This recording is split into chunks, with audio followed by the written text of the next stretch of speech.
Assalamualaikum warahmatullahi wabarakatuh. Perkenalkan, nama saya Minang Chandra dari akuntansi reguler C dengan NPM 251104020025. Di sini saya akan membawakan materi yaitu tujuan syariat dengan dosen pengampu Dr. Muhrid Sidki M.Ag.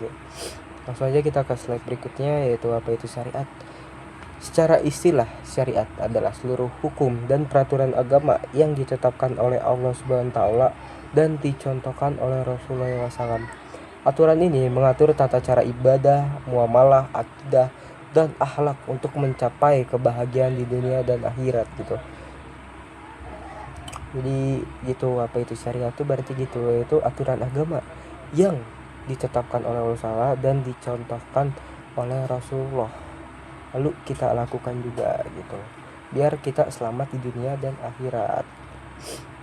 Lalu tujuan syariat agama, yaitu tujuan utama syariat agama Islam adalah mewujudkan kemaslahatan, kebaikan, keselamatan, dan kesejahteraan hidup manusia di dunia dan akhirat, serta menjaga mereka dari segala bentuk kerusakan atau kemudaratan. Nah, jadi tujuan syariat Islam itu baik banget ya, terutama buat kita sendiri agama muslim, karena tujuan itu sangat baik banget, dijauhkan dari hal-hal buruk gitu. Karena kalau misalkan kita terjerumus ke hal-hal buruk tuh, kita tidak akan selamat di akhirat gitu. Lalu di slide berikutnya tuh ada 5 pilar pokok, yaitu 1 menjaga agama, 2 menjaga jiwa, 3 menjaga akal, 4 menjaga keturunan, 5 menjaga harta gitu. Jadi kita langsung aja ke slide pertama, yaitu menjaga agama.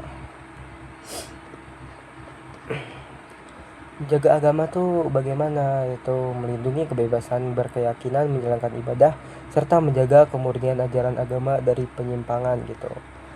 Terus jadi menjaga agama tuh kita melindungi diri kita dari hal-hal buruk yang intinya yang dilarang oleh agama.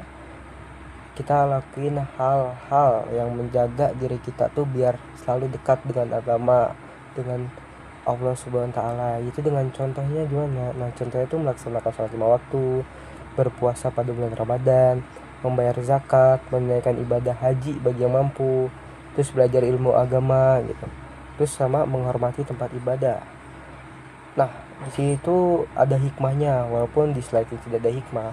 Tentunya ada hikmah menjaga agama, yaitu meningkatkan keimanan, membentuk akhlak mulia, menumbuhkan ketakwaan, dan menjadi pedoman dalam mengambil keputusan gitu loh. Oke, kita langsung aja ke slide berikutnya, yaitu menjaga jiwa. Menjaga jiwa artinya melindungi hak hidup dan keselamatan setiap individu. Aturan ini melarang segala bentuk kekerasan atau pembunuhan. Lalu kayak menjaga jiwa tuh, contohnya kayak menjaga kesehatan, mengonsumsi makanan halal dan bergizi, berobat ketika sakit. Jadi kalau kalian sakit tuh tidak boleh ditunda-tunda ya, karena kalau misalkan ditunda tuh otomatis kalian tuh sama aja tidak menjaga jiwa anda sendiri gitu. Lu menghindari perkelahian dan kekerasan gitu. Kita tuh nggak boleh terlibat dalam perkelahian atau kekerasan, karena dapat membahayakan kita sendiri tentunya. Lalu menolong orang yang mengalami musibah, misalkan kayak teman kita terkena dampak banjir, dan mungkin kita bisa menolongnya dengan cara kita memberi bahan pokok, pakaian, atau apapun yang dapat membantu teman kita yang sedang mengalami musibah. Terus mematuhi aturan keselamatan. Nah, di sini mematuhi aturan keselamatan tuh kayak contoh kecilnya, yaitu ya kita seringlah kita misalkan saya ke kampus, yang gimana mematuhi aturan keselamatan bermotor tuh kayak saya pakai helm, taat aturan, karena saya yakin di dalam aturan itu secara nggak langsung tuh aturan itu berlaku untuk melindungi kita semua dari segala hal yang buruk. Misalkan kayak tertabrak, misalkan kayak kalau kita pakai helm, misalkan tidak ada hal yang tidak diinginkan terjadi gitu, kalian tuh tidak akan separah jika tidak pakai helm. Mungkin contohnya kayak gitu. Lalu di sini pun ada hikmahnya, yaitu kehidupan manusia menjadi aman gitu. terus tercipta rasa saling menghormati, terhindar dari tindakan kekerasan gitu. Jadi istilahnya kayak menjaga jiwa tuh menjaga jiwa kita, terus membuat lingkungan sekitar kita tuh menjadi hal yang baik, otomatis hidup kita akan menjadi aman. Oke, langsung aja ke slide 3, yaitu menjaga akal, yaitu melindungi kewarasan dan fungsi berpikir dengan melarang konsumsi zat yang memabukkan seperti miras, serta mendorong aktivitas menuntut ilmu gitu. Kenapa kayak zat memabukkan seperti miras itu termasuk menjaga akal? Karena jika kalian sudah meminum namanya alkohol, minuman yang udah mengandung alkohol lah, itu tuh kalian bakal hilang akal sementara. Kayak misalkan kalian tidak melakukan hal yang kalian tidak berani, tapi setelah minum atau mabuk kalian tiba-tiba berani. Nah itu karena kesadaran kalian tuh tidak ada gitu. Apalagi minuman beralkohol tuh kalau kalian minum dan tidak sadarkan diri tuh dapat membahayakan kalian, merugikan kalian, terus apalagi mengganggu orang sekitar juga, ada itu nggak boleh. Terus kayak contoh menjaga akal, yaitu rajin belajar, membaca buku, mengikuti pendidikan, berdiskusi secara ilmiah, menjauhi narkoba dan minuman keras gitu. Jadi contoh menjaga akal tuh di sini kalian menyibukkan diri dengan cara hal-hal baik dan bermanfaat gitu. Lalu hikmahnya yaitu hikmah menjaga akal, yaitu meningkatkan kualitas sumber daya manusia, mendorong kemajuan ilmu pengetahuan, menghindari manusia dari kebodohan gitu. Karena ya kalau emang manusia jika sudah minum minuman keras, terus kayak narkoba atau zat adiktif yang lainnya tuh yang dilarang lah dari secara agama atau negara tuh namanya di mata publik tuh kalian tuh terjerumus kebodohan lah, karena orang-orang yang melakukan hal itu adalah orang bodoh yang sebenarnya pelarian mereka berpikir pelarian seperti minum atau yang lainnya tuh itu hal yang sangat oke. Padahal tidak ya, karena disitu merugikan kalian sendiri. Lalu di sini 4, menjaga keturunan. Menjaga keturunan melindungi kelangsungan hidup manusia, kehormatan keluarga dan generasi penerus melalui institusi pernikahan yang sah gitu. Jadi di situ mengajarkan kita menjaga keturunan untuk misalkan kalian nikah punya anak.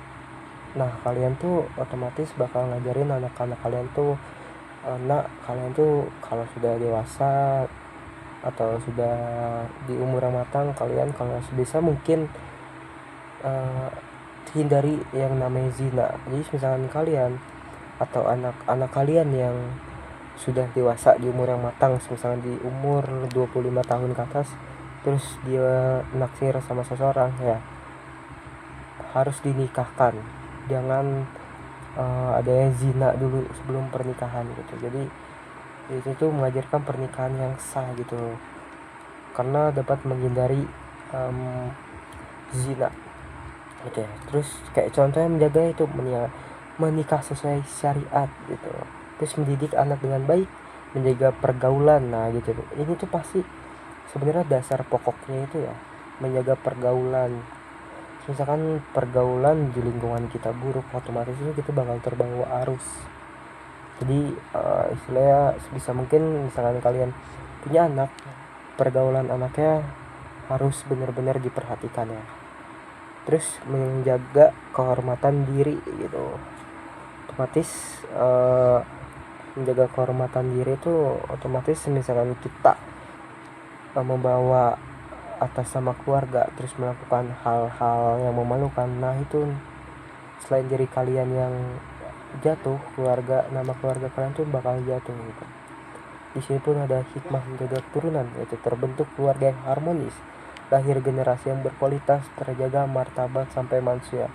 Jadi misalkan kalian dimulai dari generasi kalian ya, misalkan generasi kalian tuh terbentuk keluarga yang harmonis, terus lahir generasi berkualitas, nah bakal dari atas ke bawahnya tuh berarti otomatis generasi yang ke depan tuh insya Allah berkualitas gitu.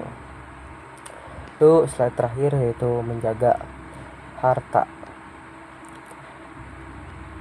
Di sini menjaga harta yaitu melindungi hak kepemilikan individu, mendorong aktivitas ekonomi yang adil atau halal, serta melarang segala bentuk kecurangan seperti pencurian atau riba gitu. Nah, untuk 5 pilar terakhir ini ya, di sini tuh berarti kalian tuh apa ya? Islam tuh mengajarkan kalian bahwa kalian tuh tidak boleh mencuri atau riba gitu. Karena kalau melakukan pencurian atau yang apa ya, pencurian, penipuan, korupsi, perjudian, riba yang secara bentuk pengambilan harta orang lain secara tidak sah itu ya, pertama itu tuh sangat merugikan orang lain gitu. Kita nggak tahu, misalkan jika kita melakukan penipuan barang, terus orang yang ternyata kita tipu tuh sangat butuh barang itu, nah itu pun kasihan juga kan orangnya gitu loh. Lalu di sini pun ada contoh menjaga harta, contohnya itu seperti bekerja secara jujur, tidak boleh korupsi gitu, terus berdagang dengan amanah, jujur dengan harga-harga, berat-berat tidak boleh diberatkan, tuh membayar zakat, bersedekah, menabung. Nah di sela-sela kalian bekerja nih sebisa mungkin kalian menabung ya, karena istilahnya kalau menabung tuh secara nggak sengaja kalian menyediakan dana darurat untuk kehidupan kalian ke depannya gitu. Terus tidak melakukan korupsi. Tuh di sini pun ada hikmah menjaga harta, yaitu tercipta keadilan ekonomi, mengurangi kemiskinan, menumbuhkan sikap amanah, menjaga hak setiap orang gitu loh. Karena jika kalian jujur ya dari kalian kerja atau apapun, insya Allah rezeki kalian bakal lancar, karena orang-orang pun bakal percaya gitu. Apalagi kalau kalian jujur banget ya, nah itu kalian bakal dapat istilahnya karma baik ke depannya karena kalian udah jujur. Oke, kita ada di pengunjung slide, yaitu ada kesimpulannya itu syariat Islam tidak hadir sebagai pengekang kebebasan, melainkan solusi dan pelindung agar manusia hidup aman, adil, sejahtera, dan bahagia di dunia akhirat gitu. Jadi ya, kesimpulan dari seluruh ini nih, syariat Islam tuh hadir tuh bukan berarti pengekang kalian semua. Kayak kalau kalian mikir pengekang kita semua, kayak misalkan baik peraturan apa, tidak ya guys, peraturan itu tuh adalah hal baik untuk kita ke depannya, karena biar kita selamat dari dunia dan akhirat tentunya. Itu mungkin segini aja penjelasan saya. Mohon maaf jika ada kesalahan dan kosakata saya yang tidak enak didengar. Wassalamualaikum warahmatullahi wabarakatuh.